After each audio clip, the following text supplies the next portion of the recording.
When the house goes dark and the rest of the world falls asleep, the mind has a way of playing tricks on you.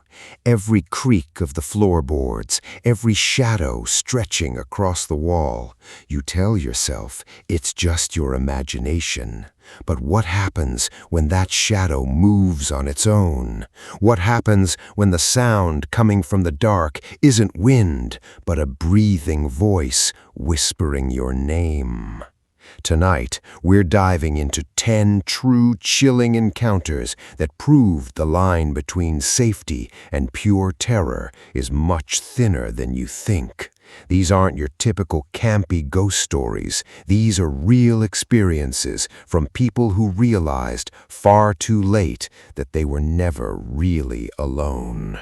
Make sure you stay tuned all the way to story number 1, because the twisted ending to that final nightmare will make you double-check every lock in your home tonight.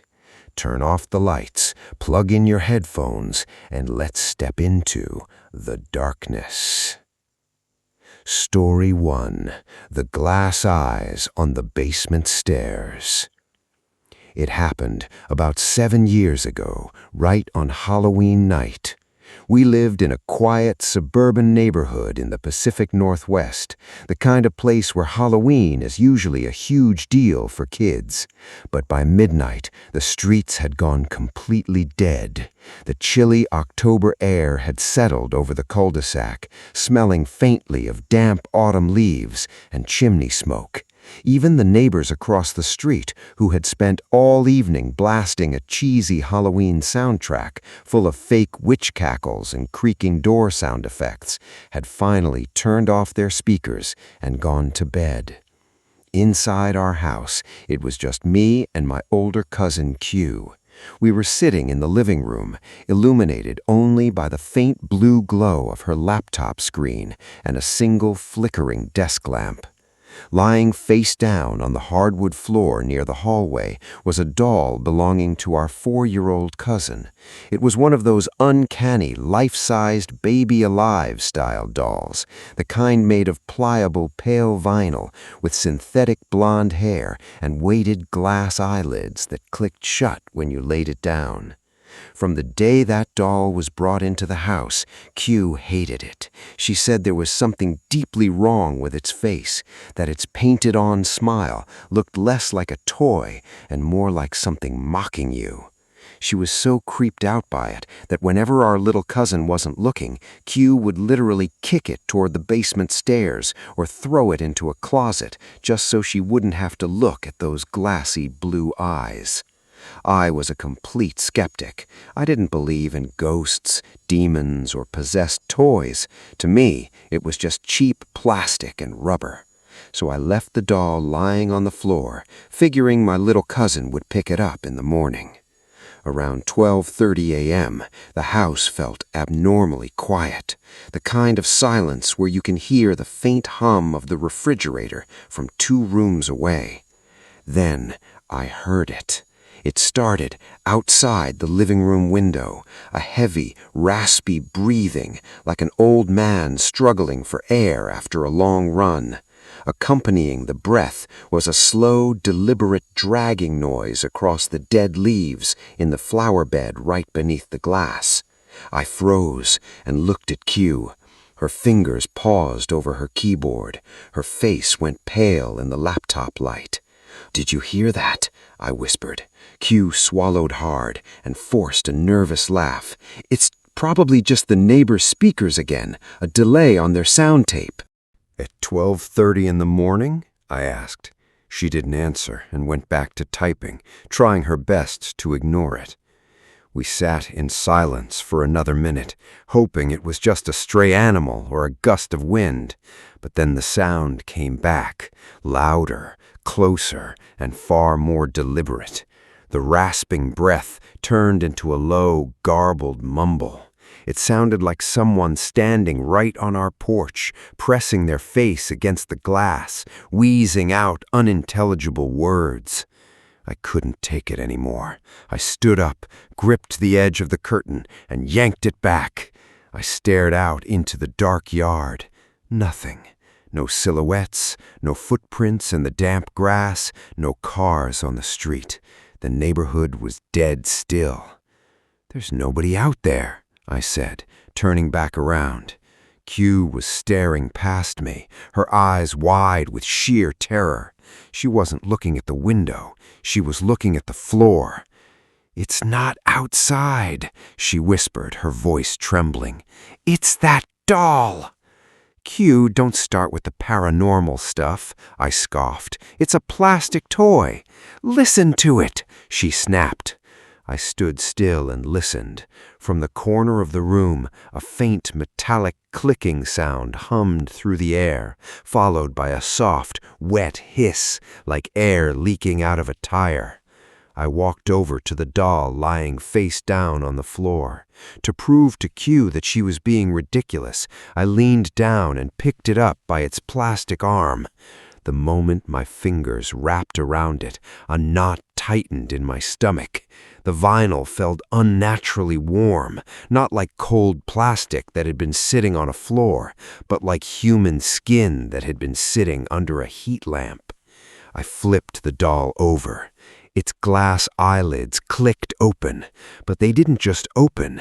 The eyes slowly shifted, tracking upward until they were locked directly onto my face. My heart did a sickening drop. I flipped the doll around and unzipped the fabric back of its dress to show Q the battery compartment. "See, it's not even—" I stopped mid-sentence.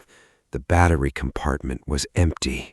The plastic casing was completely bare. No AA batteries, no wires connected to a power source. Yet as I held it in my hands, I felt a faint, rhythmic pulsing inside the doll's chest, accompanied by that same rasping, wheezing breath coming directly out of its tiny molded plastic mouth. Worse than that, the doll felt heavy, not 3 pounds like a toy, but dense and heavy, as if the hollow plastic shell was filled with wet sand or meat. "Get rid of it!" she shrieked, backing away against the couch. Panicking, I dropped the doll onto the floor. It hit the wood with a heavy thud. Q lunged forward, grabbed the doll by its synthetic hair, sprinted across the hallway, yanked open the basement door, and threw it as hard as she could down the dark wooden stairs. We listened to it tumble down, thud, thud, thud, until it crashed onto the concrete floor at the bottom. Q slammed the basement door shut and locked the deadbolt. Neither of us slept. We sat in the living room with every single light turned on, waiting for the sun to rise. Around 4:45 a.m., just as the sky outside was turning a pale, bruised gray, a noise echoed from behind the locked basement door. Scratch, scratch, scratch. It was the sound of small, hard, plastic fingernails dragging against the bottom step of the basement stairs. Then came a heavy, agonizing step, then another. Thud, scratch, thud, scratch. Something was dragging itself up the stairs, step by step, heading toward the living room door. Q pulled her knees to her chest, sobbing quietly. I grabbed a fireplace poker from near the mantel, my hands shaking so badly I could barely hold it. We watched the bottom of the basement door. The steps stopped right at the top landing. For 10 excruciating seconds, there was absolute silence. Then 5 tiny, pale vinyl fingers curled around the narrow gap beneath the doorframe, gripping the hardwood floor. From the dark crack under the door, a low, wet, rasping voice whispered 2 distinct words into the hallway. "Let in." We ran out of the house right then and there, standing in the cold driveway until my aunt and uncle got home at 6 a.m. When my uncle checked the basement, he claimed he found nothing out of the ordinary, just old storage boxes and Christmas decorations. Q refused to ever speak of that night again, brushing it off whenever it was brought up. And my little cousin never asked for her doll again. It was simply gone. Except for one detail I never told Q. 2 days later, I had to go down to the basement to fetch a ladder. Sitting right on the top step, wedged directly against the back of the locked door, was the doll. Its plastic body was lying flat, but its neck had been twisted completely around, 180 degrees, so its face was staring straight up at the ceiling.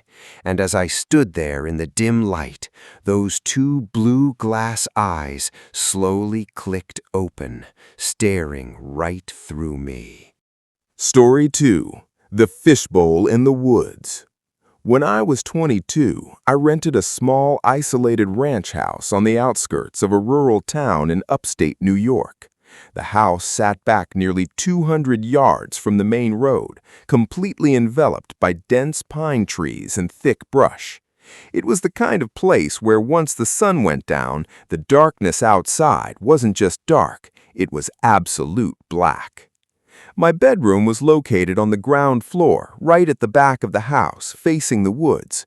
Because of the heavy tree cover and the fact that my nearest neighbor was a quarter-mile down the road, I never bothered putting up blinds or curtains on my bedroom windows.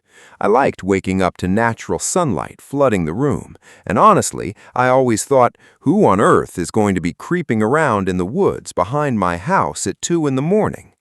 That naive line of thinking almost cost me my life. It was a freezing Friday night in mid-November. The temperature had plummeted below freezing, and a bitter, biting wind was rattling the bare oak branches against the roof. I had been staying up late, sitting propped up against my pillows, reading a novel under the warm glow of my bedside lamp. Around 1:45 a.m., my eyes started getting heavy. I shut my book, reached over, and clicked off the lamp. The room plunged into pitch black. I pulled the heavy duvet up to my chin and closed my eyes. For about 2 minutes, the only sound in the house was the faint, rhythmic hum of the baseboard heater. Then came the sound. Tink, knock. It wasn't a soft scrape. It was a firm, deliberate strike of human knuckles hitting the glass right above my headbed. I instantly froze under the covers. Every muscle in my body went taut. My instinct immediately tried to rationalize it. It's just an oak branch. The wind picked up and whipped a twig against the window pane. But deep down, I knew what a tree branch sounded like when it scraped the siding, and this wasn't it. It was solid. It was deliberate. I kept my back turned to the window. I was too terrified to roll over and look. My brain kept whispering, if you turn around, you're going to see a face pressed flat against the glass, looking down at you in the dark. Knock. A second single hit. Exactly the same force. Exactly the same spot. That was the moment the blood ran cold in my veins. Tree branches don't knock in steady, timed intervals. Someone was standing barefoot or in boots in the freezing mud right outside my window, leaning over my flower beds and tapping on the glass. I kept my back turned to the window. I was too terrified to roll over and look. My brain kept whispering, if you turn around, you're going to see a face pressed flat against the glass, looking down at you in the dark. Knock. A third strike. This time it rattled the vinyl frame slightly. The repetition was what made it sickening. It wasn't someone frantically pounding for help. It was routine. It was quiet. It was the rhythm of someone testing to see if I was awake, or worse, mocking me because they knew I was trapped in the room. When the fourth knock echoed through the quiet bedroom, a sudden surge of adrenaline broke through my paralysis. I snapped. I couldn't just lie there like a helpless target, waiting for the glass to shatter. I whipped around, threw the covers off, and stared directly at the window. Out in the blackness, just beneath the lower ledge of the window frame, I caught a brief, sickening glimpse of movement. A tall, broad silhouette, dressed in a heavy dark jacket, was crouching down low, smoothly retreating backward into the shadow of the pine trees. Seeing that physical proof, knowing that a real person had been standing 18 inches from my head while I lay in bed, shattered whatever composure I had left. I scrambled out of bed, completely barefoot, and sprinted down the hallway into the kitchen. My hands were shaking so violently, I almost dropped my phone twice as I dialed 911. 911, what is your emergency? The dispatcher's calm, measured voice cut through the line. There's someone outside my house, I whispered frantically, ducking behind the kitchen island. There's someone was tapping on my bedroom window. They're out in the yard right now. Stay calm, sir. I'm dispatching 2 units to your location right now. Are your doors locked? Yes, everything is locked, I gasped. Please, hurry. Deputies are on their way. They're about 10 minutes out. 10 minutes felt like an eternity. As I stood there crouching behind the counter, in the dim light of the kitchen, my eyes drifted toward the large glass sliding door that opened onto the back patio. Out of the corner of my eye, I caught a shadow shifting in the darkness outside. I slowly turned my head. Standing right on the other side of the patio glass, illuminated faintly by the blue light of the digital clock on my microwave, was a man. He was wearing a dark hoodie pulled low over his face, but I could clearly see his expression. He was pressed flush against the glass, unblinking, staring straight at me with a wide, unnatural grin. The moment our eyes met, he didn't panic, he didn't run. He just slowly lifted one finger to his lips, made a shushing motion, and ducked sideways into the shadow of the garage. I felt like I was going to throw up.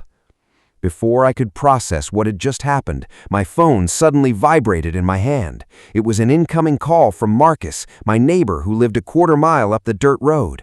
I picked it up instantly. Marcus? Dude, are you home right now? Yes, there's a guy outside my house. I just called the cops. Listen to me, Marcus cut in, his voice shaking.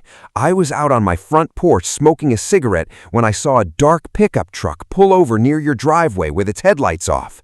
3 guys dressed in black got out and walked straight down your driveway into your yard. My stomach dropped into a bottomless pit. 3? I asked. Yes, 3, Marcus shouted. And dude, as they walked past my driveway under the street lamp, I saw one of them holding something shiny. It looked like a long hunting knife or a crowbar. Lock your fucking doors right now.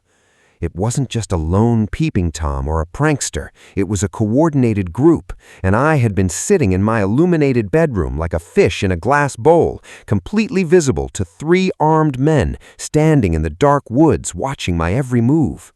I didn't say another word to Marcus. I dropped the phone, turned around, and bolted up the stairs to the 2nd floor.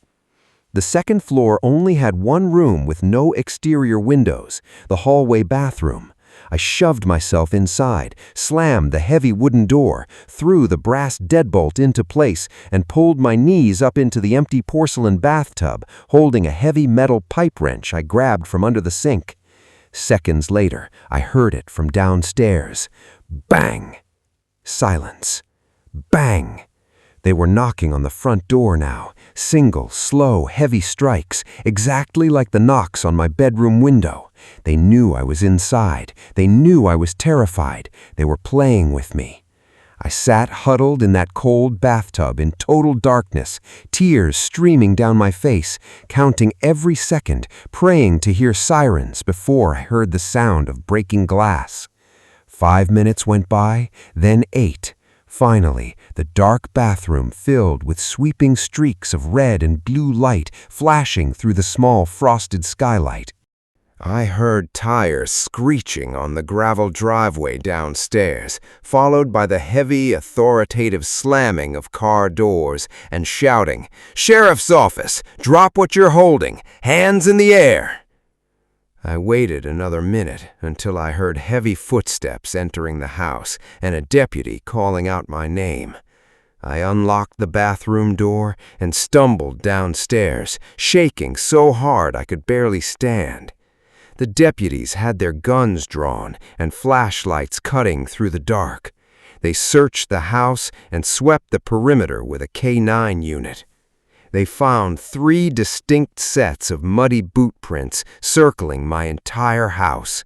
Tracks in the flower beds right under my bedroom window, footprints on the patio, and deep treads near the back porch where they had been standing, side by side, watching me through the glass. The police dogs tracked their scent through the dense woods toward the main road, but the track went cold near the shoulder where the pickup truck had been parked. They had slipped away into the night just minutes before the cruisers arrived. They were never identified, and they were never caught. The police officer who took my statement gave it to me straight before he left that night.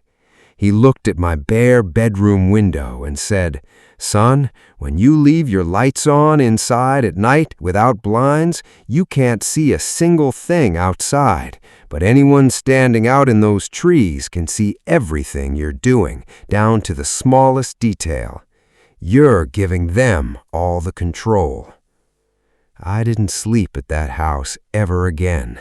I packed my belongings the next morning, paid the fee to break my lease, and moved into an apartment complex in the middle of the city.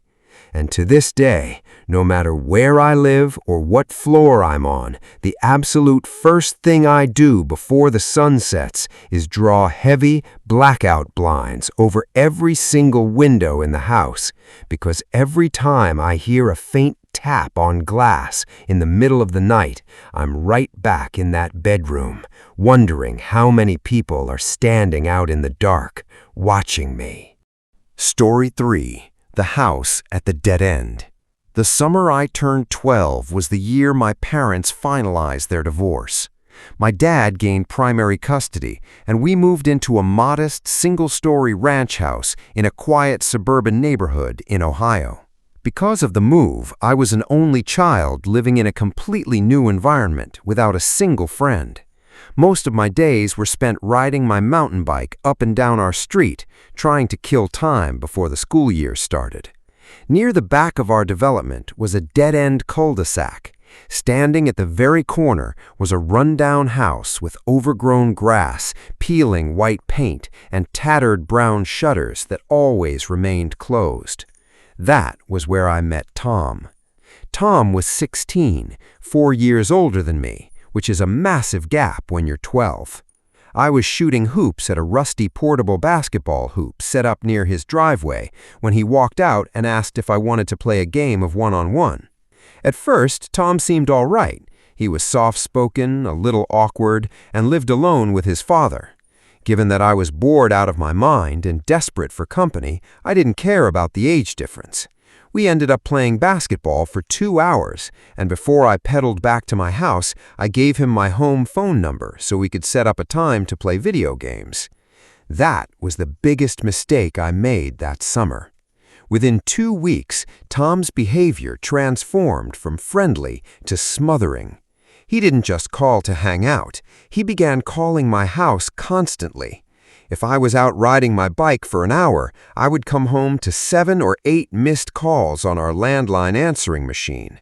If I didn't answer right away, his messages grew increasingly agitated and aggressive. "Where the hell are you?" Or, "Why aren't you answering my calls? Pick up the damn phone." He would call 5 or 6 times in a row, and if I still didn't pick up, I'd hear the heavy crunch of gravel outside as he rode his bike down my driveway, followed by aggressive, non-stop ringing of our front doorbell. Whenever my dad was home, he would force me to go outside and hang out with Tom. My dad didn't see the red flags. To him, Tom was just a lonely older kid trying to be a good neighbor, and my dad didn't want me being rude. I tried telling my dad that Tom was weird and made me uncomfortable, but he just brushed it off, telling me to be nice. One muggy afternoon, I biked down to the cul-de-sac with Tom. I spent 20 minutes pretending to listen to him babble endlessly about random, senseless topics, how he hated everyone at his high school, how people were talking behind his back, how nobody respected him. The kid never stopped talking, and his tone kept shifting between desperation and anger. Then, for the first time, he stood in his driveway, pointed toward his front door, and said, "Come inside, I want to show you something in the basement." Every instinct in my body screamed at me not to go into that house.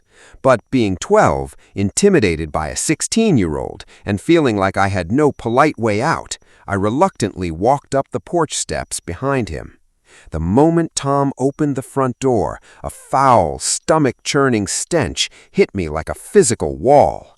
It was a suffocating mix of stale cigarette smoke, rotting food, sour mildew, and animal waste. The living room was in a horrific neglect. Discarded clothes and yellowed newspapers were piled knee-high across the carpet. In the far corner, a pile of broken glass lay shattered near an overturned coffee table. Dark, sticky brown stains, what looked like coffee or old food, were smeared across the floral wallpaper in the hallway. Flies hovered in thick clouds over dirty dishes stacked high on the kitchen counter.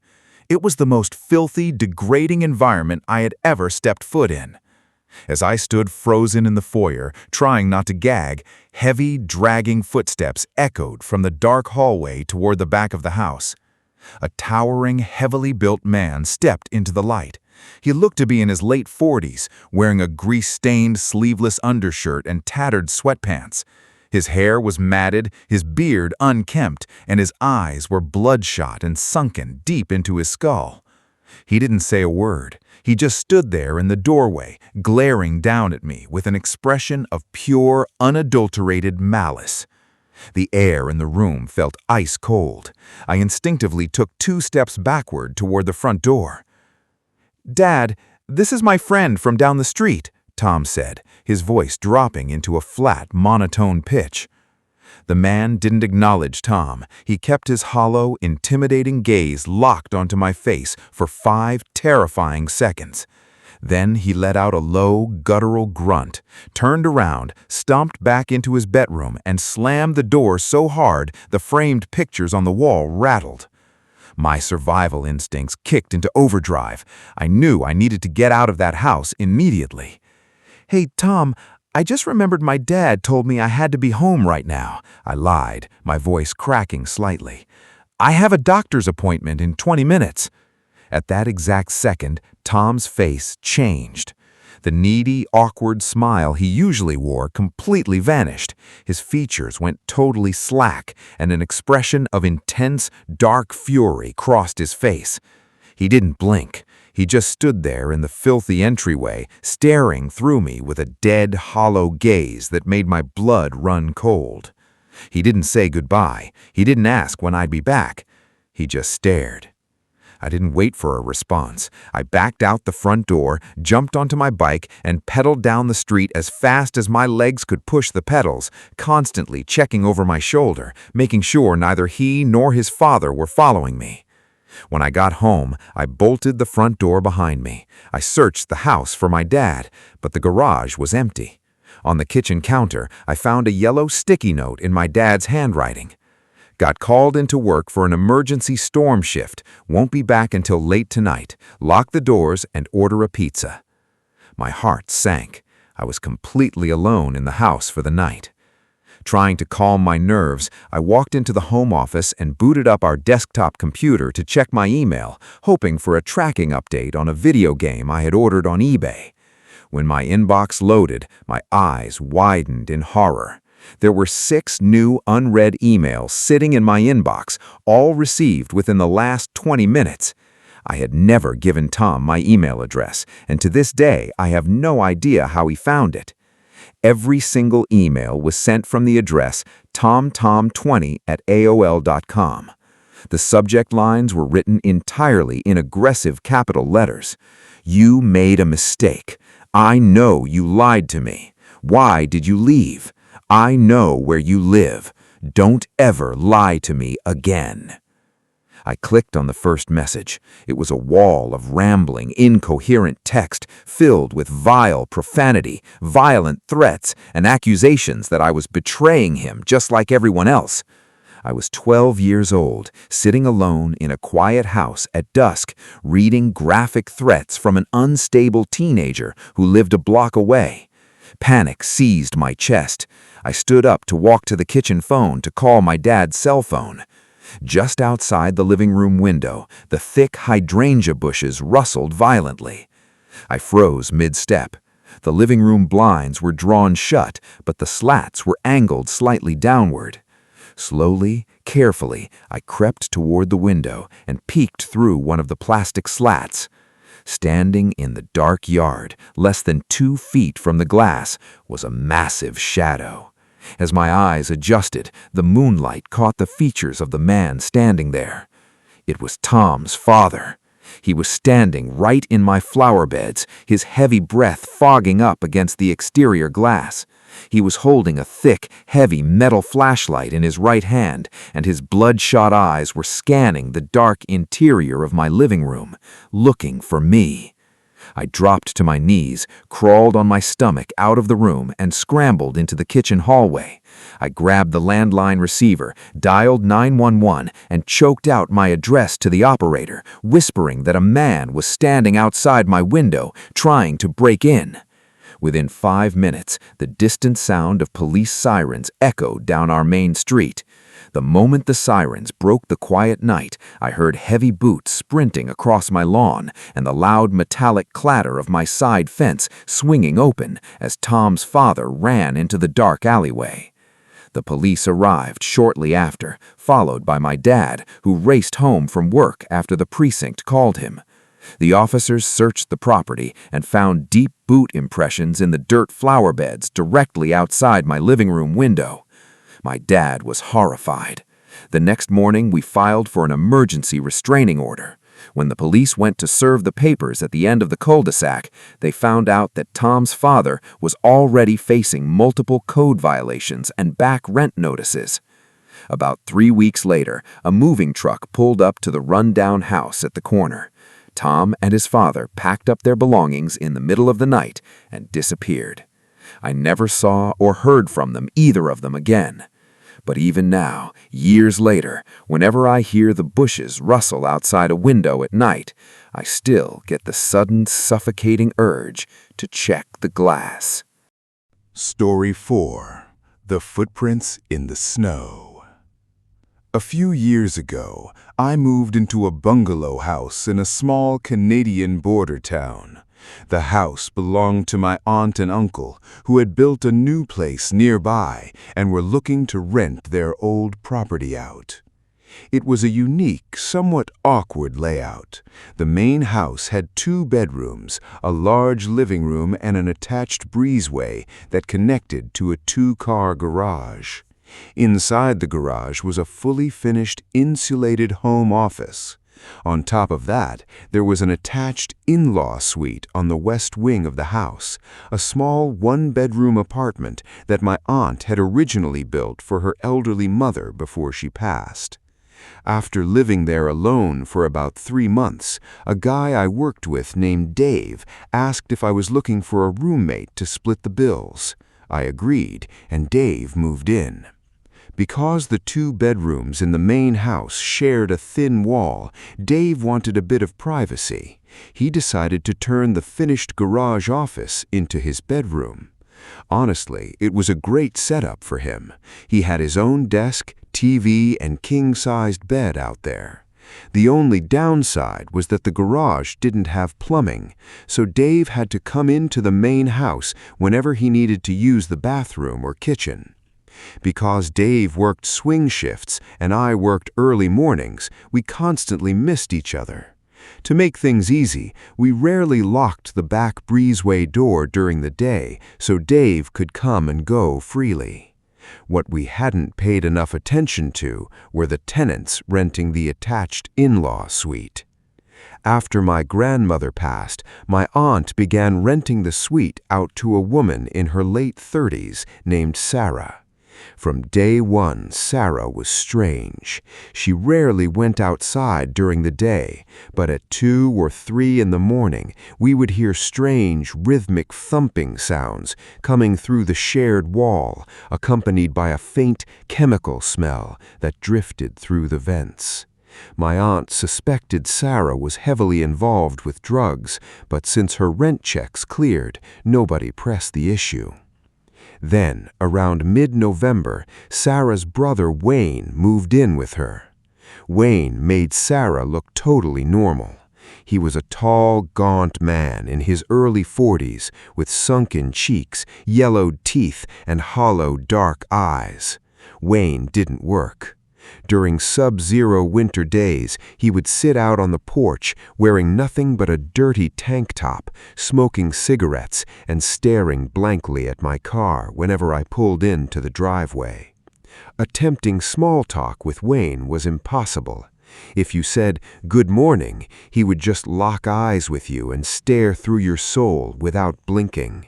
Once, he randomly cornered Dave near the garbage cans and asked if Dave had any painkillers or leftover prescription stuff he could buy off him.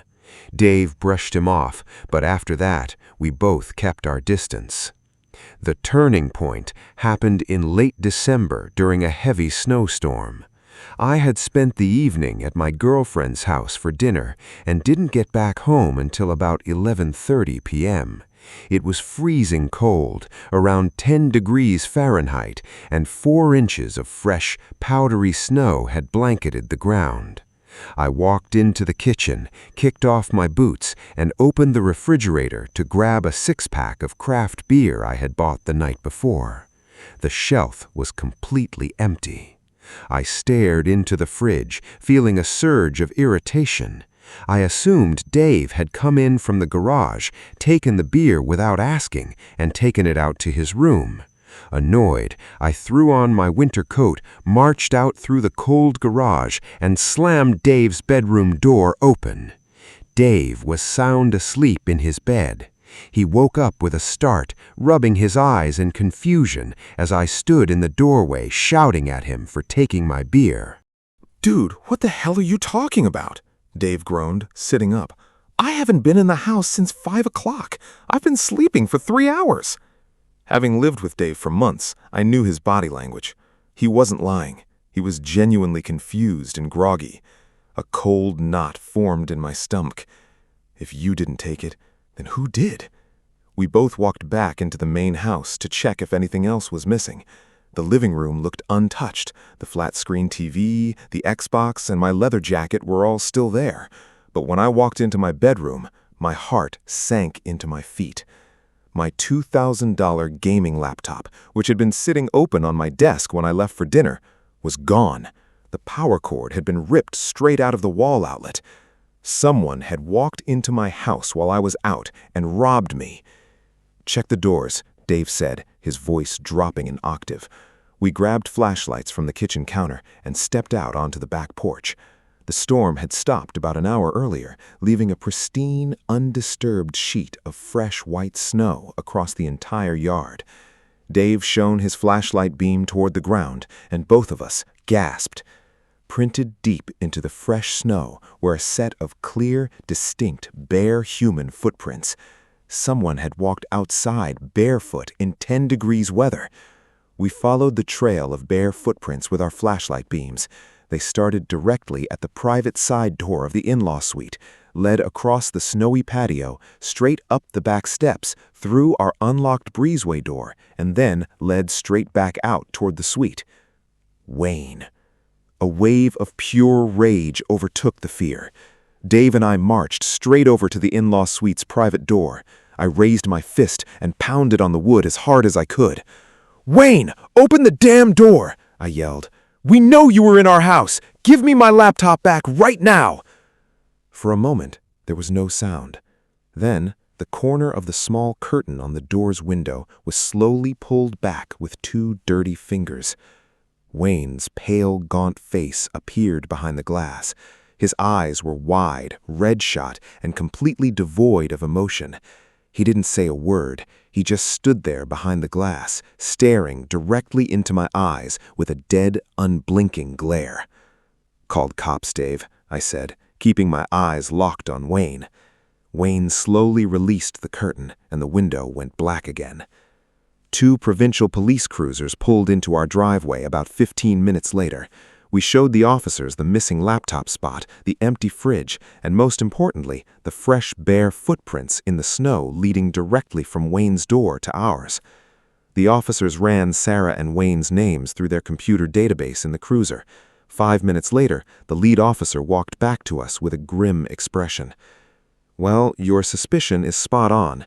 Wayne has an active felony warrant out of the neighboring province for grand larceny and multiple counts of breaking and entering. He served 3 years in federal prison for burglary." "So arrest him," I demanded. "The footprints lead right to his door." The officer sighed and shook his head. "Here's the problem.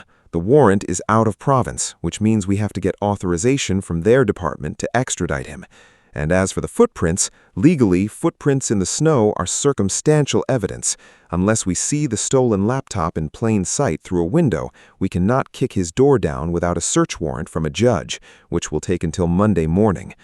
The officers spent 10 minutes banging on Wayne's door, announcing themselves as police, but Wayne and Sarah simply ignored them and kept the lights off. Unable to force entry, the cops gave us a police report number, told us to lock our doors, and drove away. It was 1:15 a.m. when the police cruisers left. Dave and I went back inside, thoroughly shaken. We locked the back breezeway door, locked the front door, and Dave went back to his garage bedroom, locking his door behind him. I went into my bedroom, locked my bedroom door out of habit, and lay down on my bed. What I had completely forgotten, the one critical detail that my brain overlooked in the chaos, was the interior connecting door. There was a thick wooden interior door located in the utility hallway that connected our main house to the in-law suite. It was an old door that my aunt had installed years ago, but because it had been built from the suite's side, the deadbolt lock was located on their side of the door, not ours. We couldn't lock them out from our side. They could unlock it from theirs whenever they wanted. At around 3:15 a.m., I woke up to a faint noise. Pad, pad, pad. It was the unmistakable sound of bare feet stepping softly across the hardwood floor in my hallway. My eyes snapped open. I lay frozen in the dark, my pulse hammering in my ears. The footsteps stopped right outside my bedroom door. For 10 harrowing seconds, there was total silence. I convinced myself I was losing my mind, that it was just the house settling. Then, the brass doorknob on my bedroom door began to slowly turn. Rattle, rattle. Someone was quietly twisting the knob, testing to see if the lock would give. When the lock held, the knob began to shake violently. Then came a heavy, muffled thud as a shoulder slammed against the wood frame, trying to force the door open. I sat up in bed, my chest heaving, convinced it was Dave coming in from the garage to tell me the cops were back. "Dave?" I yelled into the dark room. "Dave, is that you?" The rattling immediately stopped. The bare footsteps quickly padded back down the hallway, pad, pad, pad, pad, followed by the quiet click of the interior connecting door shutting. I sat awake in my bed with a baseball bat gripped in my hands until the sun came up at 7 a.m. The moment it was light outside, I ran out to the garage to check on Dave. I found him sitting on his bed, drinking coffee, totally oblivious. "Why were you pounding on my bedroom at 3 a.m? I asked him, my voice shaking with rage and exhaustion. Dave looked at me like I had 2 heads. "What are you talking about? I didn't get out of bed all night. The breezeway door was locked from the inside." My heart stopped. It hadn't been Dave. Wayne had used the interior connecting door in the utility hallway to unlock his side, walk right into my house in the middle of the night while I was sleeping, and come straight to my bedroom. If I hadn't locked my bedroom door out of pure habit, he would have stepped right up to my bedside while I was asleep. I called my aunt that very morning and told her everything. When she heard about the felony burglary warrant and the midnight intrusion, she immediately initiated emergency eviction proceedings. Dave and I didn't wait around for the court date.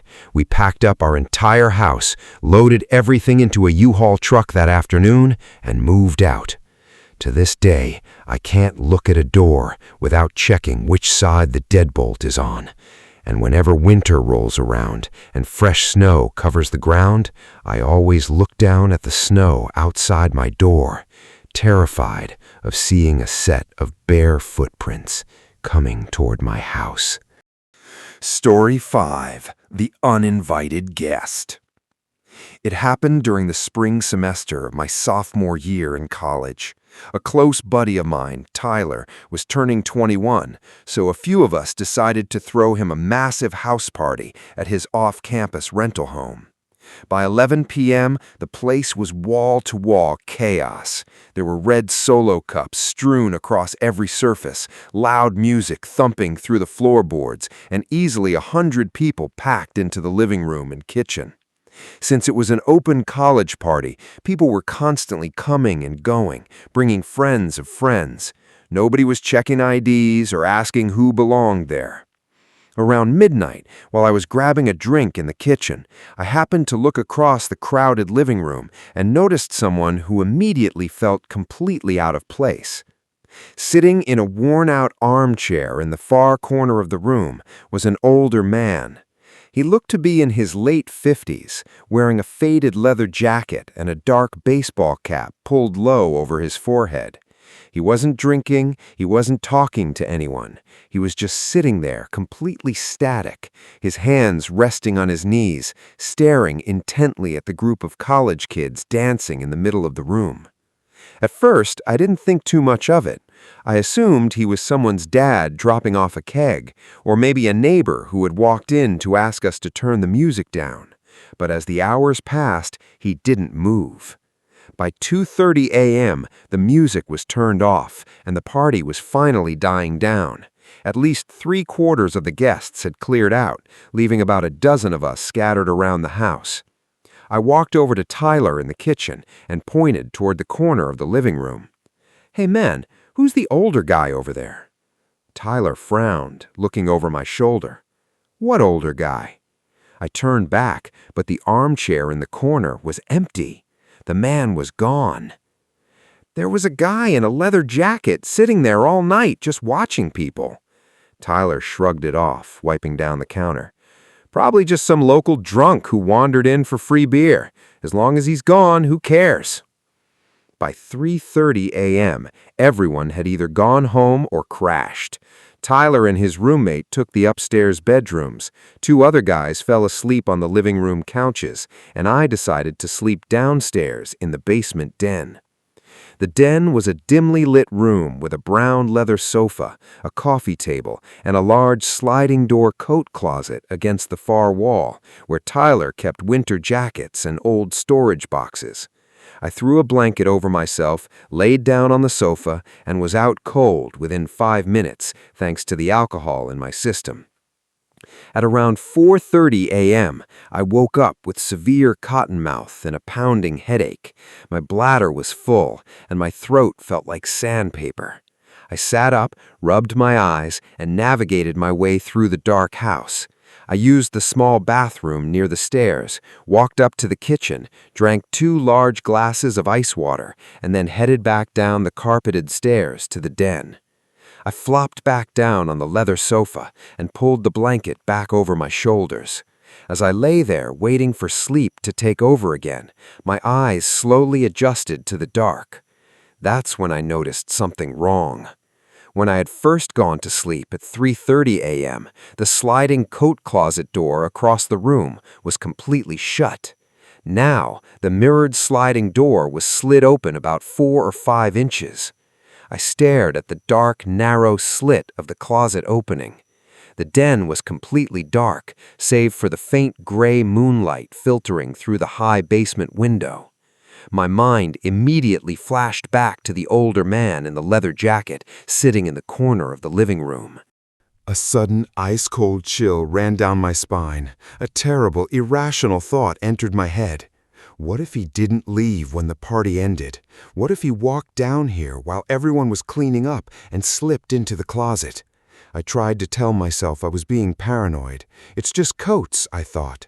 The house shifted. The track is loose. I stayed completely still on the sofa, holding my breath, staring at the black gap in the closet. Then I heard it. Coming from inside the closet was a low, slow sound of human breathing. My blood turned to ice. My heart began hammering violently against my sternum. Someone was standing inside that closet, hidden behind Tyler's winter coats, staring through the 4-inch gap directly at me on the couch. He had been in there the entire time.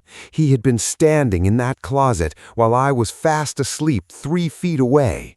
I lay paralyzed, trying to figure out what to do. The den had no exterior exit. The only way out was to jump off the sofa, run past the closet, and race up the wooden stairs to the main floor. While I was planning my escape in my head, I saw a pale hand reach out from the darkness inside the closet and grip the metal edge of the sliding door. Squeak! The closet door slowly slid open another 2 inches. That was it. My survival instinct took over. I threw the blanket off, vaulted straight over the back of the leather sofa, and sprinted for the stairs. The second my feet hit the floor, I heard a loud, violent crash as the closet door was kicked fully open. Thud, thud, thud, thud. Heavy, rapid boots came charging out of the closet, chasing right behind me. "Wake up!" I screamed at the top of my lungs as I scrambled up the wooden stairs, taking them 3 at a time. "Wake up! There's someone in the house!" I reached the top landing, lost my footing, and crashed onto the living room hardwood. My 2 buddies sleeping on the living room couches leapt out of their blankets, completely startled and disoriented. "What the hell's wrong with you?" one of them yelled, turning on the overhead lamp. "In the basement!" I gasped, scrambling to my feet and pointing down the stairwell. "The guy from the party was hiding in the coat closet!" My 2 friends looked at me like I was insane, but seeing the sheer panic in my eyes, they both grabbed empty beer bottles off the table and stood beside me at the top of the stairs. We stood there, outnumbering him, waiting for the man to come up the steps. For 5 agonizing seconds, there was silence in the stairwell. Then, from deep down in the basement den, we heard the loud, heavy latch of the back patio door click open, followed by the heavy slam of the door shutting and footsteps sprinting across the outdoor gravel yard. He had realized he'd lost the element of surprise and fled out the back door. We called 911 immediately. 2 campus police officers arrived 10 minutes later and searched the basement. Inside the coat closet, they found several winter jackets pushed to one side, an empty beer bottle on the floor, and a pair of muddy footprint smudges on the wood where the man had been standing upright for hours. The police searched the surrounding neighborhood, but the man was gone. He had blended into the night.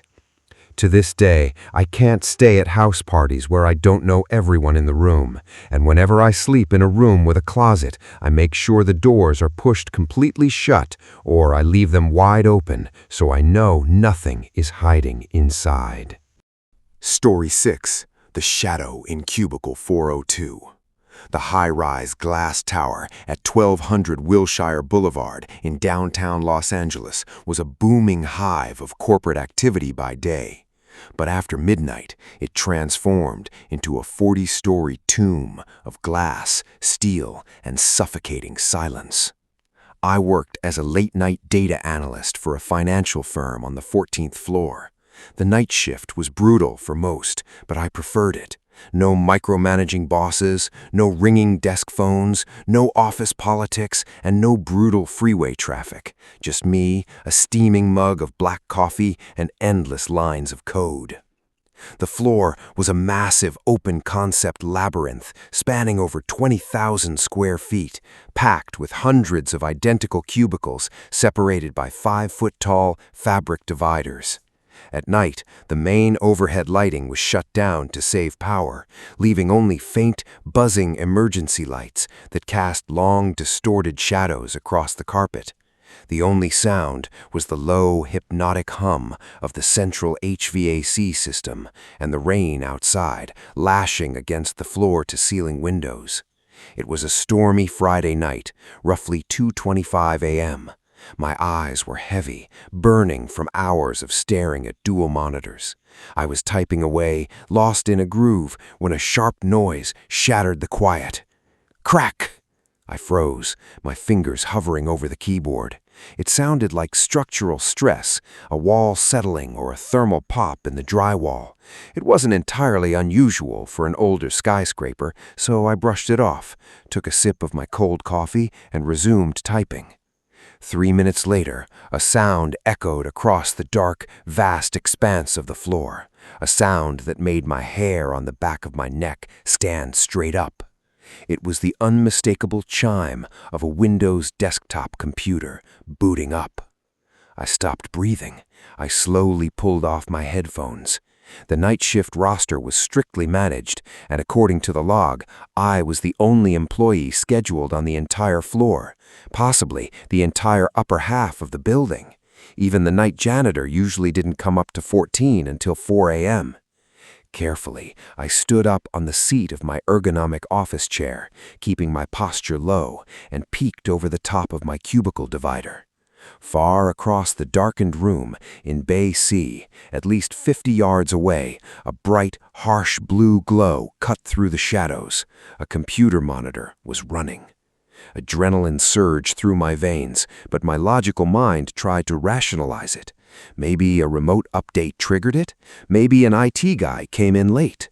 Then I committed the ultimate mistake, the classic error you see in horror movies before everything goes horribly wrong. "Hey, is anyone over there?" I yelled out, my voice sounding unnaturally loud, echoing off the concrete pillars and glass windows. Silence. Then, right before my eyes, the distant glowing screen didn't just go to sleep, it abruptly snapped off into total blackness.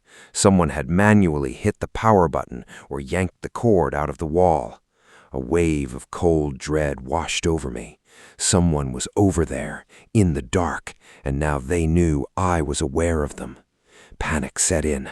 My heart hammered against my ribs like a trapped bird. Realizing my own lit monitor and desk lamp made me a sitting duck, I quickly hit the master power switch on my surge protector. My cubicle plunged into darkness.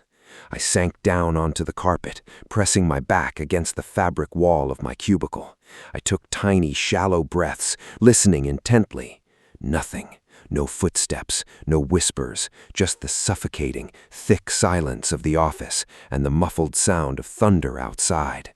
I waited for what felt like an eternity, my legs cramping, my mind racing with terrifying possibilities. Was it a burglar? A disgruntled former employee? A trespasser who snuck past the ground floor lobby security?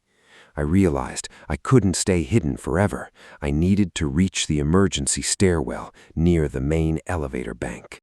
Dropping to my hands and knees, I began to crawl. I tiptoed silently through the maze of cubicles, moving from one partition to the next, praying my sneakers wouldn't squeak on the carpet. Every rustle of my jacket felt like a grenade going off in the dead quiet. After 10 agonizing minutes of crawling through the darkness, I reached the end of the cubicle rows, the open tiled lobby that led to the heavy steel door of the stairwell and the elevator bank. I paused behind the edge of the last cubicle wall, preparing to make a break for the stairs. I took a deep breath and glanced toward the exit. My heart instantly dropped into my stomach and blood roared in my ears. Crouched in the corner, right behind a large potted ficus plant mere feet from the stairwell door, was a human figure. He was dressed entirely in matte black, a dark hoodie pulled tightly over his head, heavy cargo pants, and thick boots. He was crouched low, completely motionless, glaring down the dark hallway toward the cubicle bay I had just escaped from. He was waiting for me to walk out. He hadn't heard me crawl up behind him. He thought I was still back at my desk or that I would walk casually toward the exit. I forced myself not to scream. My hands shook violently. Running for the elevators was suicide. Waiting 30 seconds for the doors to open would give him plenty of time to grab me. The stairwell door was my only chance, but it was right next to him. I took a slow, agonizing step backwards, then another, slipping behind a heavy wooden filing cabinet. I reached onto a nearby desk, my trembling fingers brushing against a heavy glass paperweight. I picked it up, aimed toward the far left corner of the office, and hurled it with all my strength. Clatter! Crash! The glass paperweight smashed into a row of metal trash cans on the far side of the room. The intruder snapped his head toward the sound. In that split second of distraction, I lunged from behind the cabinet, threw my full weight against the panic bar of the heavy stairwell door, slipped inside, and let the heavy steel door slam shut behind me. I didn't waste a microsecond. I shoved off the concrete wall and bolted down the flights of stairs. I was 2 floors down, passing the 12th floor landing, when a deafening bang echoed above me. The heavy steel stairwell door on the 14th floor was slammed open with terrifying force. Then came the sounds that will haunt my nightmares for the rest of my life. Frantic, heavy, manic footsteps thundering down the concrete steps behind me. He wasn't just following me, he was sprinting, taking stairs 3 at the time, his heavy boots making echoing metallic thuds that grew louder and closer with every passing second. I could hear his ragged, furious breathing echoing down the spiral concrete vault. "Help! Help! Somebody help!" I screamed, but my voice was swallowed by the cold concrete walls. I practically threw myself down the stairs, grabbing the yellow handrails to swing my body around each landing, almost slipping twice. 10th floor, 8th floor, 5th floor. The echoing footsteps were right above me, maybe a single flight of stairs behind. I could feel the sheer, unhinged malice chasing me down in the dark. I hit the ground floor landing, threw my arms against the emergency crash bar, and burst into the brightly lit main lobby. I didn't stop. I sprinted past the empty security desk, burst through the heavy glass front doors, and collapsed out onto the rain-slicked sidewalk of Wilshire Boulevard, gasping for air under the streetlights. I spun around and looked back through the floor-to-ceiling glass doors of the lobby. Standing in the dim shadow of the inner stairwell doorway was the figure in black. He didn't come out into the rain. He just stood there in the shadows, staring out at me for a long, agonizing 5 seconds before stepping back into the dark and disappearing. Hands shaking so badly I could barely hold my phone. I dialed 911, then frantically called my regional supervisor. Within 7 minutes, 3 LAPD cruisers arrived with sirens blaring, searchlights cutting through the rain. My boss arrived 20 minutes later, pale and bewildered. He checked the system logs. No one else was scheduled. No maintenance was logged on the 14th floor after 8 p.m. The police conducted a floor-by-floor sweep with firearms drawn and canine units. They searched every office, every ceiling panel, every restroom, and every utility closet. They found nothing. The intruder was gone. Upon reviewing the building's exterior security footage, the police discovered that a basement fire exit door had been propped open from the inside with a small wooden wedge hours earlier. Whoever he was, he knew the building's blind spots, knew how to bypass security, and had been waiting in the dark for hours. I couldn't give the police a face, just a shadow in a black hoodie. My boss was surprisingly accommodating after the incident. He installed secondary keypad locks on the 14th floor entryways and allowed me to lock the elevator access entirely during my shifts.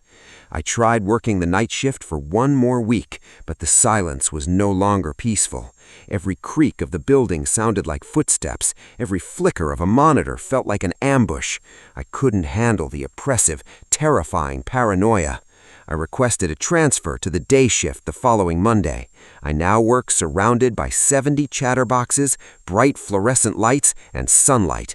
People at work complain about the noise and the office clutter, but to me, it's the sweetest sound in the world, because I know what's waiting in the dark, when the lights go out. Story 7. I will never, for as long as I live, forget that freezing, fog-draped night in North Carolina. It was late autumn during my sophomore year of college. Between a brutal course load, endless midterms, and tuition payments looming over my head, I desperately needed extra cash. I managed to land a part-time job at a local TJ Maxx tucked inside a massive, somewhat outdated strip mall on the outskirts of town. Because my mornings and afternoons were swallowed up by classes, I was always assigned the late closing shifts. By the time we locked up at 11:30 p.m., the surrounding shopping center felt like a ghost town.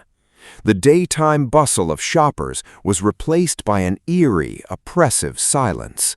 The parking lot was a vast sea of pitch-black asphalt, broken only by the sickly, flickering amber glow of a few tall sodium nightlights. Cold mountain wind whistled through the empty shopping carts left in the corrals, creating a hollow, metallic clinking sound that always gave me the creeps. Because the area was known for occasional break-ins and sketchy lurkers, our store enforced a strict night exit protocol. No employee walked out alone. We all gathered at the front doors and stepped out together. Watching over us was the night security guard, a big, stoic guy named Marcus, who always wore a heavy tactical jacket and carried a solid steel, foot-long Maglite flashlight. Marcus would stand on the curb under the bright storefront awning, keeping a vigilant watch until every single one of us made it safely to our vehicles.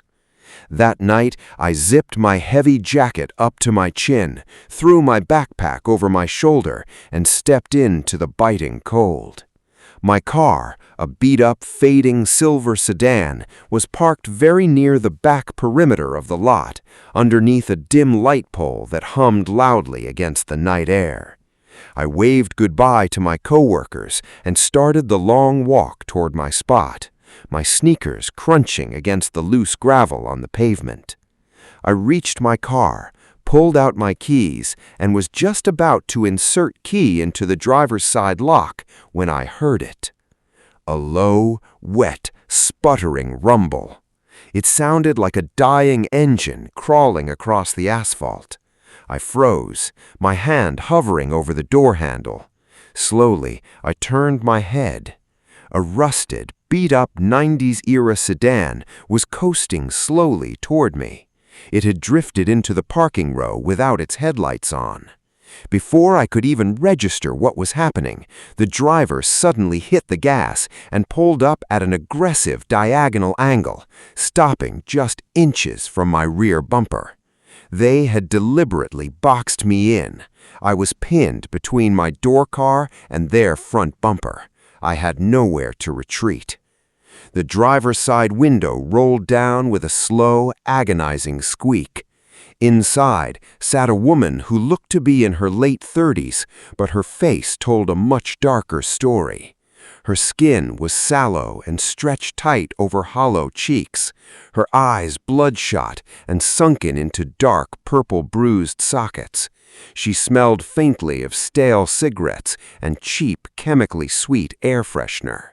She gave me a wide, erratic smile that didn't reach her eyes at all, her jaw twitching uncontrollably.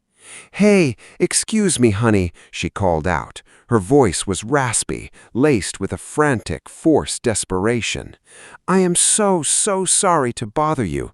We're not from around here. We drove all the way into town to visit family, but we got completely lost. Our tank is bone dry, and we don't have a single dollar in cash on us. Could you please spare $5 or $10 so we can get enough gas to get home?" In a college town late at night, panhandling wasn't unusual, but everything about her body language set off violent red flags. Her hands gripped the steering wheel so tight her knuckles were white, and her eyes kept darting nervously toward my pockets, then toward the dark perimeter of the lot. I took a half step back against my car door, keeping my distance. "I'm really sorry, ma'am," I said, keeping my voice flat and neutral. "I don't carry cash. I literally have zero cash on me." In a split second, the woman's pleading face completely vanished. The fake desperation melted away, replaced by an expression that was cold, hard, and terrifyingly predatory. She leaned halfway out the open window, her eyes locking onto mine with an intense, unblinking glare. Her voice dropped its polite tone, becoming sharp and commanding. "Well, that's fine. You got a debit card, don't you? Just get in the car with us right now. There's a Shell gas station right down the road, literally 2 minutes away.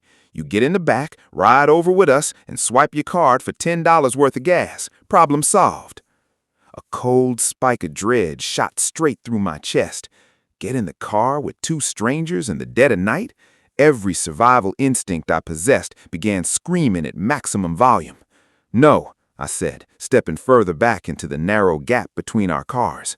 "I'm not getting in your car." "Come on, don't be like that," she snapped, her voice rising in pitch, practically demanding now. "It's 2 blocks. Are you really gonna just leave a mother and a daughter stranded in the cold? Get in the car." As she began angrily ranting and waving her hands, my eyes naturally drifted to the front passenger seat, which had been shrouded in shadow. Sitting there was a teenage girl, maybe 16 or 17. She hadn't uttered a single sound the entire time, but as I looked at her, my blood ran completely ice cold. She was staring directly at me through the dim interior light. Her face was completely devoid of any emotion, her eyes dead, wide and unblinking, like a doll's. A slow, sickening grin began to spread across her lips. While keeping her dead eyes locked onto mine, she brought her hands up to her chest and began wringing her fingers together furiously, cracking her knuckles over and over in a weird, rhythmic trance. Then, slowly, deliberately, she ran her tongue out and slowly licked her lips from corner to corner, never breaking eye contact. It was the most unnatural, sinister thing I had ever seen. It wasn't a girl in distress.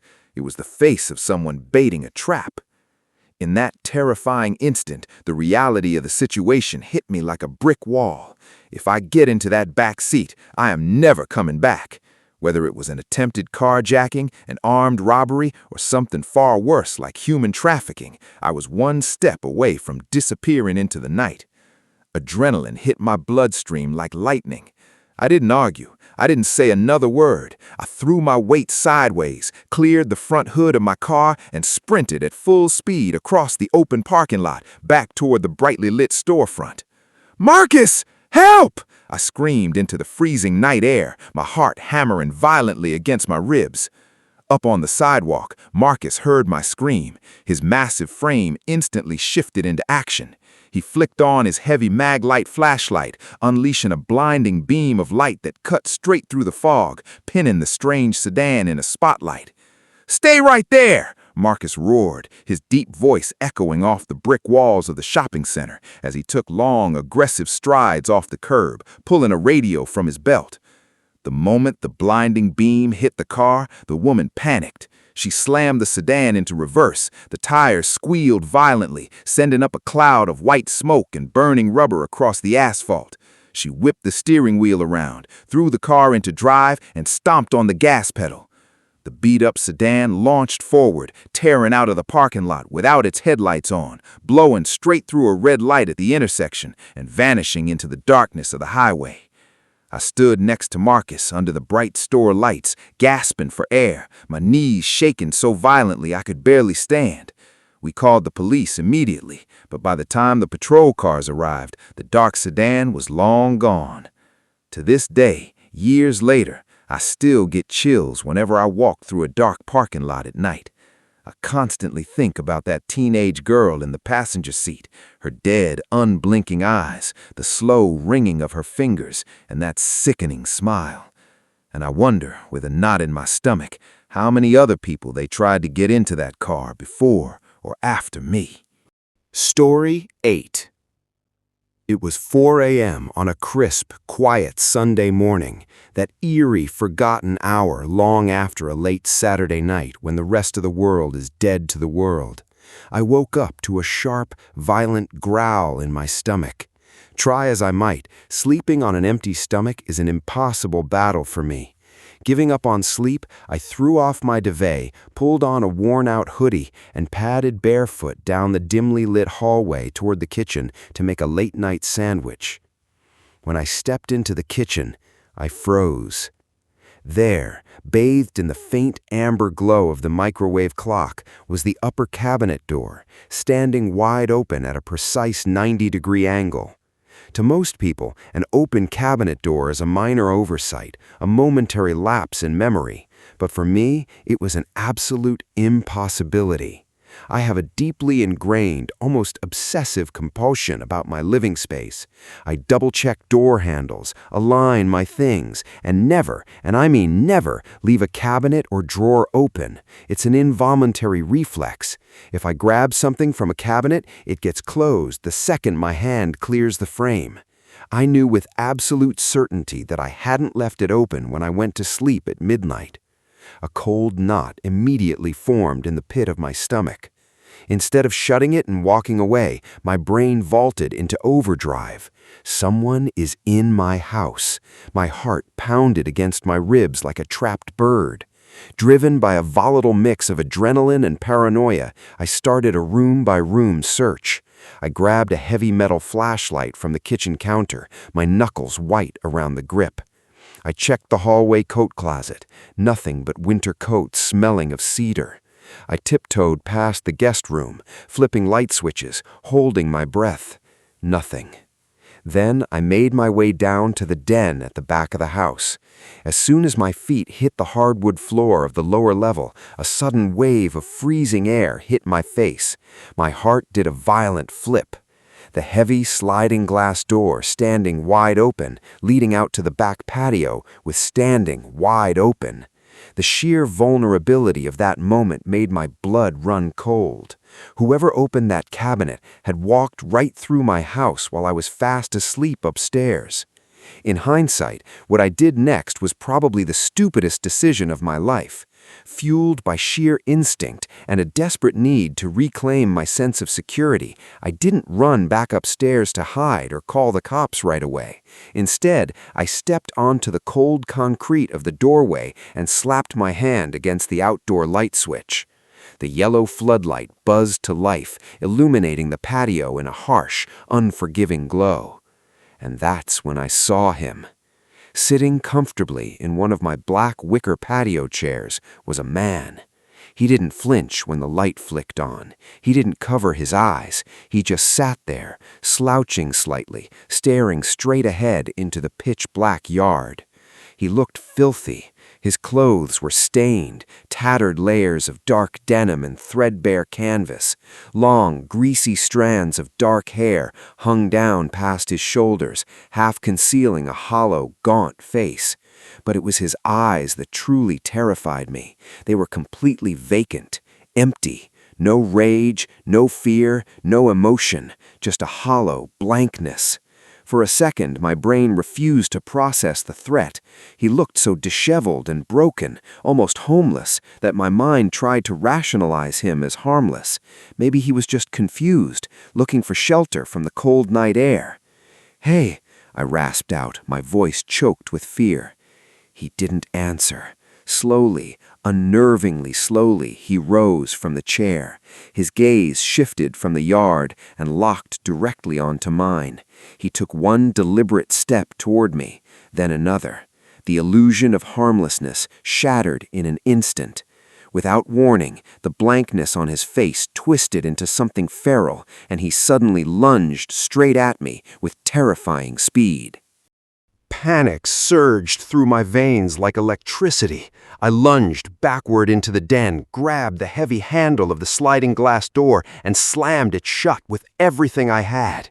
The deadbolt clicked into place a microsecond before his body hit the glass. The impact rattled the glass frame, but he didn't drop to the ground, nor did he try to break it. He just pressed his face flat against the cold pane, his breath fogging up the glass in heavy, ragged bursts. For 10 agonizing seconds, we stood inches apart, separated only by a sheet of glass.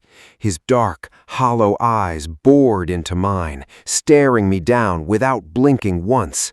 He didn't say a word. He didn't even make a sound. The sheer stillness of his gaze completely paralyzed me. Then the fog of terror lifted just enough for my brain to scream one glaringly obvious command: call the police. I broke eye contact, turned on my heel, and sprinted back up to the kitchen where my phone was charging on the island.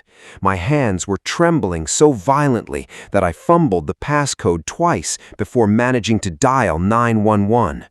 911, what's your emergency? The operator's calm voice echoed through the speaker. There's an intruder, a man on my back patio. He tried to attack me. I gasped, clutching the phone against my ears. I rushed back down toward the den to keep an eye on him. When I reached the bottom of the stairs and looked through the glass door, the patio was completely empty. The wicker chair sat vacant under the humming yellow light. The backyard was swallowed by silence. He was gone, vanished into the night like a ghost. The police arrived in under 5 minutes, red and blue lights strobing silently through my front windows.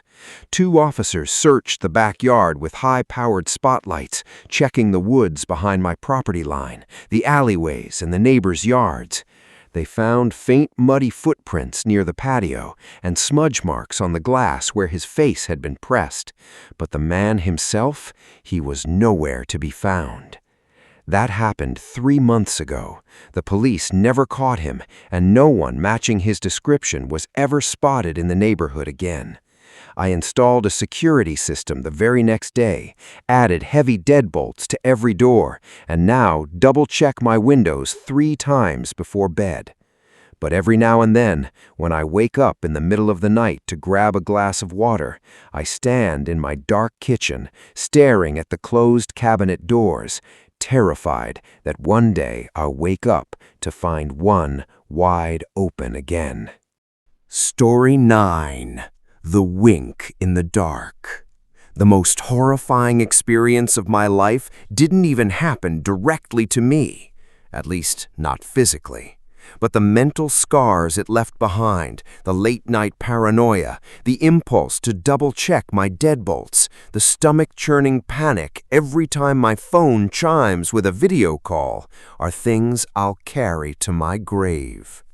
My best friend was a guy named Ty. We had grown up on the same sleepy, tree-lined suburban street in Ohio, just 1 block apart.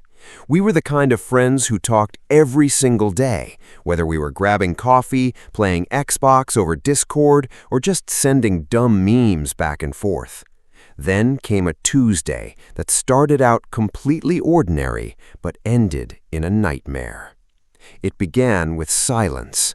By 3 p.m., I realized Ty hadn't replied to any of my texts. By 7 p.m., my calls were going straight to voicemail. That wasn't like him. I figured maybe his phone died, or maybe he was having an off day, but a cold gut feeling told me to go check on him. I walked down the block under the orange glow of the streetlights. Ty's house was dark. His silver sedan was parked right there in the driveway, glinting in the moonlight. I stepped onto the porch, rang the doorbell, and knocked sharply on the wood. No answer. I peered through the narrow glass pane beside the front door. The irony silence hanging over the house felt heavy, almost oppressive. I rationalized it to myself. He's probably sleeping or just wants to be left alone. I turned around and walked back home, trying to shake the sudden sense of dread. I went to bed around midnight, but I couldn't sleep. At 2:14 a.m., the quiet of my room was shattered by the harsh, ringing chime of a FaceTime call. My screen displayed an unknown number with a strange area code. My heart did a sudden violent flip. Cautiously, I swiped to answer, making sure my thumb was covering my front camera so my face wouldn't show right away. A face flickered onto my screen. It was Ty. A wave of relief washed over me until I actually looked at him. I uncovered my camera, stepping into the ambient light of my bedroom. "Dude, where the hell have you been? I went to your house." I stopped mid-sentence. Ty looked horrifyingly wrong. His eyes were sunken, framed by deep charcoal-colored bags. His skin was pale and slick with cold sweat. He wasn't in his bedroom. Behind him was a water-stained plaster wall with peeling, faded wallpaper, illuminated by the sickly yellow flicker of a fluorescent light. "Ty, where are you?" I asked, my voice dropping. "Whose phone are you using?" He didn't answer right away. He just stared into the lens. It was a blank, hollow stare that made the hair on my arms stand up. His breathing was shallow and uneven. He looked past the camera for a split second, his chest heaving, before his eyes snapped back to mine. "I'm home," he said. His voice was completely devoid of emotion, like a pre-recorded message. "I'm using my uncle's phone. I'm fine." "Ty, your uncle lives in Arizona, and your car is in your driveway. What the hell is going on?" Silence fell over the call. 3 seconds, 5 seconds, 10 seconds. He just kept staring into the camera, unblinking, his skin reflecting the cold glare of the screen. Then, abruptly, his tone shifted into something sharp and desperate. "I need you to lend me $10,000 right now. You have to wire it. I'll pay you back, I swear. Just give me the money." I let out a breathless, nervous laugh. $10,000? Are you insane? Ty, stop messing around. What is this? His face contorted, not into anger, but into absolute visceral terror. His jaw trembled. "I'm not joking," he whispered, his eyes wide. "I need $10,000. "Why do you need 10 grand? I demanded, panic rising in my throat. Another massive pause. Ty stared into the screen, his mouth slightly open, swallowing hard. Off camera, I could hear a subtle, wet scraping sound, like boots dragging across concrete. "I have to go," Ty mumbled abruptly. The screen went black, the call disconnected. I sat in the dark of my room, my hands shaking so violently I almost dropped my phone. I tried calling the unknown number back instantly. "The caller you were trying to reach is unavailable." I called Ty's real number, voicemail. I stayed awake until sunrise, convincing myself that he was just going through some weird personal crisis or financial trouble that he was too ashamed to tell me about. First thing Wednesday morning, I ran back over to his house. I slammed my fist against his door. I rang the bell 10 times in a row. I even crept around the back patio and peeked through the blinds. Nothing. The house was dead quiet. Frustrated, terrified, and confused, I finally left. If he was pulling some twisted stunt, I decided I wasn't going to play into it. That night, the nightmare returned. At 1:47 a.m., the ringtone blared. Another unknown number. My hands trembled as I answered it. When the screen loaded, my stomach dropped into a bottomless pit. Ty looked like he had been dragged through hell. A deep, ugly laceration split his forehead. Dried blood caked down the side of his nose and cheek. His lips were swollen, his hair matted and filthy. He was shivering violently, wearing a ripped, dirt-streaked t-shirt. "Ty! Oh my God, Ty!" I screamed at the screen. "Please," he rasped, his voice trembling so hard he could barely form words. "Please, you have to send the $10,000. Wire it to this address. Send it to 404 Old Mill Road. Please, man, just do it." "Ty, I don't have $10,000. I'm calling the police right now. Tell me where you are." I was practically crying, overwhelmed by horror. Ty looked directly into the lens, his eyes wide, bloodshot and filled with tears. Then he said something that still haunts my nightmares, a sentence that echoes in my head every time I close my eyes. "Come on, don't point a gun at my back." The second those words left his mouth, his left eye delivered a deliberate, tight twitch, a wink. It hit me like a physical blow. He wasn't talking to me. He was talking to the person standing off camera behind him. The wink was his desperate, quiet plea for me to realize he was held hostage at gunpoint.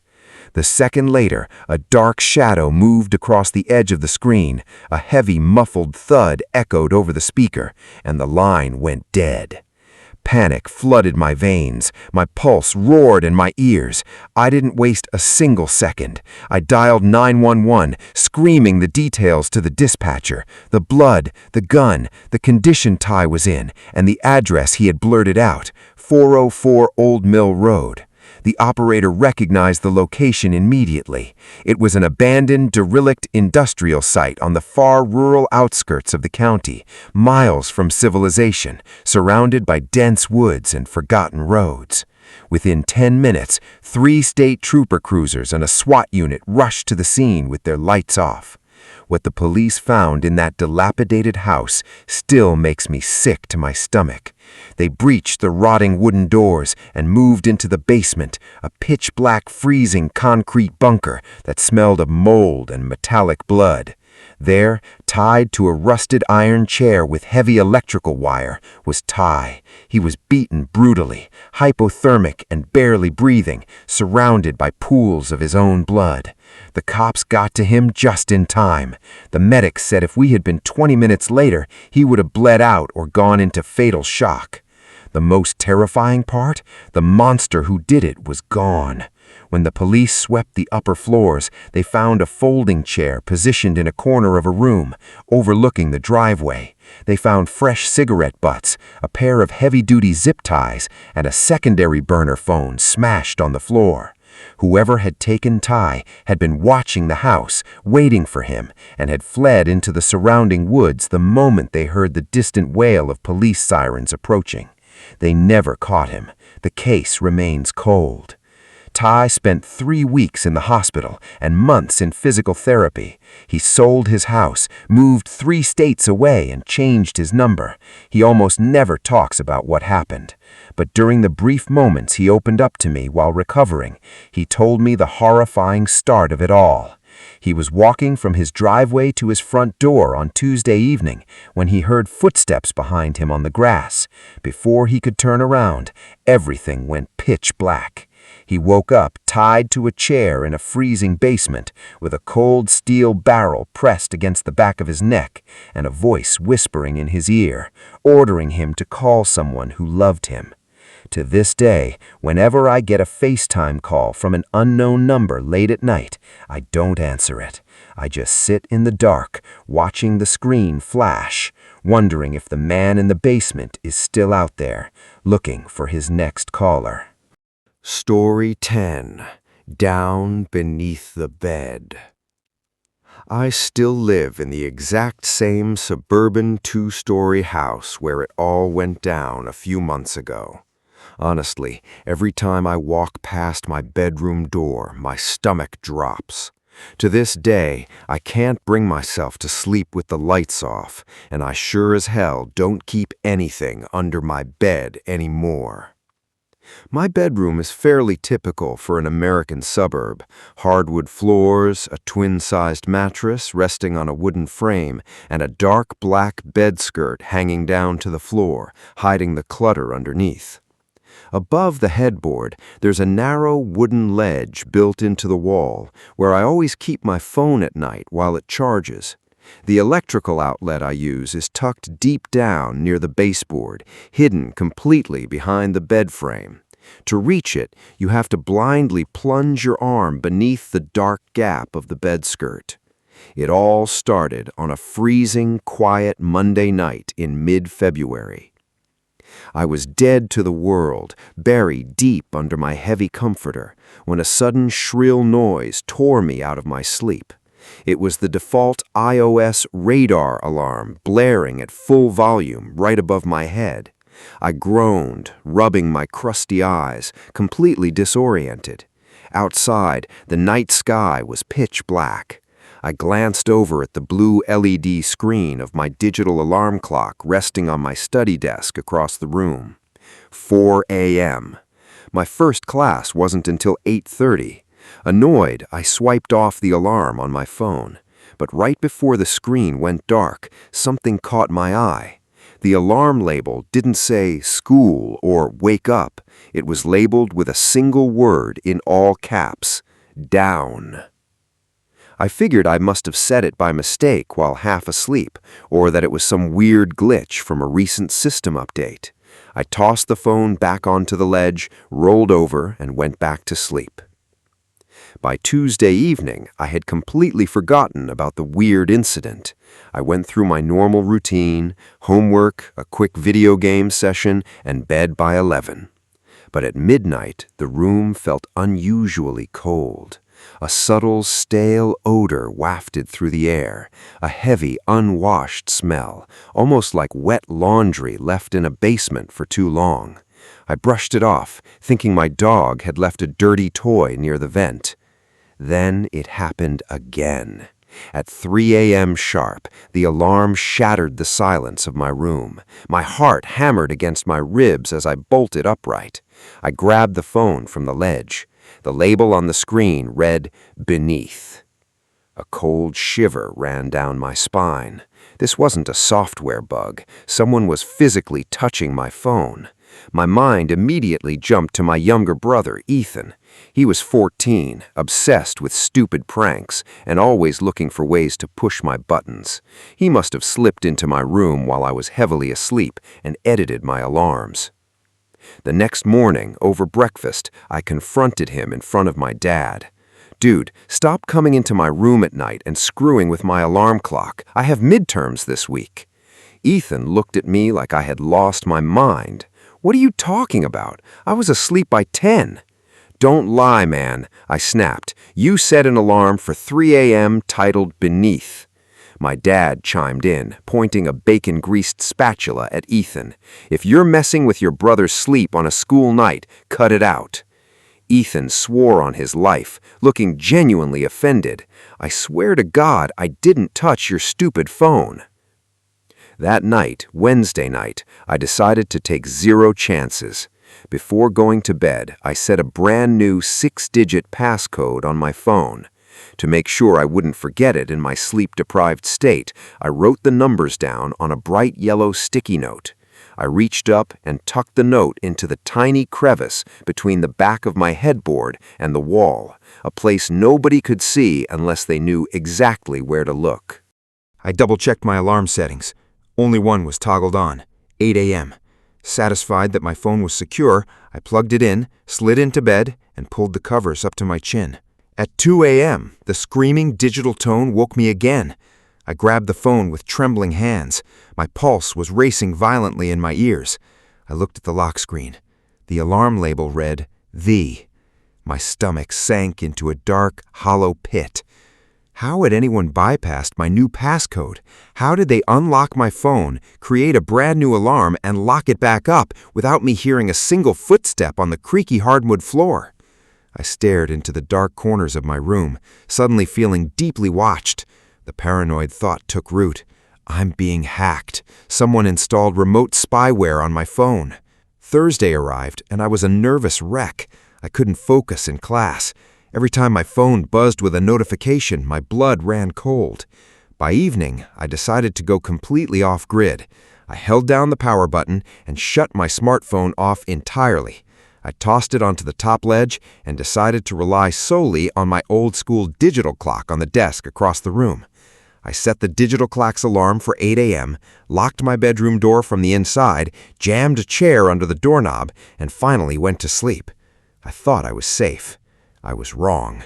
I woke up suddenly, not to a bright morning sun, but to absolute suffocating darkness. The silence was eerie, and then I realized why. The subtle ticking sound of my desk clock was gone.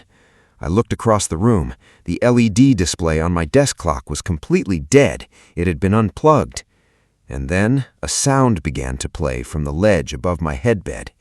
It wasn't the default Apple radar tone. It wasn't the marimba chime. It was a low, distorted, raspy audio file, a horrifying sound like muffled metallic breathing combined with a faint guttural screech. My hands shook violently as I reached up to grab my phone. The screen flickered to life in the pitch-black room, blinding me for a second. My phone had been manually turned back on. I glanced at the top of the screen. 1 a.m. Then I looked at the label of the alarm currently playing that monstrous audio file. Bed. I froze. Time seemed to stop completely as the horrifying puzzle finally assembled itself in my mind. The alarms hadn't been random. The countdown of the times hadn't been a coincidence. Monday, 4 a.m., down. Tuesday, 3 a.m., beneath. Wednesday, 2 a.m., the. Thursday, 1 a.m., bed. Down, beneath, the bed. The realization hit me like a physical blow. The stench of stale sweat, the cold air draft, the sticky note hidden behind the headbed that only someone standing behind or underneath my bed frame could see. Nobody had hacked my phone remotely. Someone had been leaning over my head while I slept every single night, snatching my phone, watching me breathe, and sliding it back onto the ledge. A low battery icon flashed on my screen, 10% remaining. In a blind state of absolute terror, my brain went into autopilot. I needed light. I needed to charge my phone to call 911. Without thinking, I leaned off the edge of the mattress, flipped up the edge of the black bedskirt, and plunged my right arm into the pitch-black void under the bed frame to feel around for the wall outlet. My fingers brushed against the plastic charger brick, but then my hand touched something else. It was warm, leathery, unshaven. Before I could pull my arm back, a pair of filthy, ice-cold human hands clamped down on my wrist with crushing strength. "Found you," a raspy, wet voice whispered from beneath the mattress. I let out a blood-curdling scream, a scream born of pure, unadulterated primal horror that echoed through the entire house. The hidden figure yanked hard on my arm, trying to drag my body off the mattress and pull me under the bedskirt into the darkness with him. I grabbed onto the wooden frame with my left free hand, kicking wildly into the air, screaming at the top of my lungs. Within seconds, I heard thunderous footsteps pounding up the stairs. "Hold on!" my dad roared from the hallway. My bedroom door was slammed open, the chair wedged beneath the knob splintering into pieces. My dad burst into the room holding a heavy Louisville Slugger baseball bat. He saw me dangling off the edge of the bed, my arm locked inside the dark underbelly of the frame. Without hesitating, my dad grabbed my torso, yanked me backward onto the floor, and swung the aluminum bat hard into the gap beneath the bed. Clang! A sickening groan echoed from under the frame. A man squirmed out from under the bedskirt, disoriented, clutching his bleeding forehead. He was wearing filthy, grease-stained clothes, his hair matted, his eyes wide and completely unhinged. He tried to crawl toward the window, but my dad brought the bat down across his shoulder, pinning him to the hardwood floor until the police arrived 6 minutes later. The aftermath was worse than the attack itself. When the crime scene investigators searched under my bed, they found a nightmarish lair. Tucked far into the corner near the wall outlet, the man had set up a tiny, wretched living space. They found empty water bottles, half-eaten granola bar wrappers, a pair of rusty pliers he had used to cut the screen on my ground floor window days prior, and a small notebook filled with handwritten notes detailing my sleeping schedule. The police chief later informed my parents that the intruder was a 52-year-old registered sex offender who had spent over 15 years in federal prison. He was a deeply disturbed individual who derived sick psychological pleasure from psychologically tormenting his victims. Because he was crammed beneath my narrow bed frame, he had trapped himself when my dad barged in. But the thought that still keeps me awake every single night is simple. For 4 entire days, while I slept, studied, and changed clothes, he was sitting just inches beneath my back in total silence, waiting for the countdown to reach 0.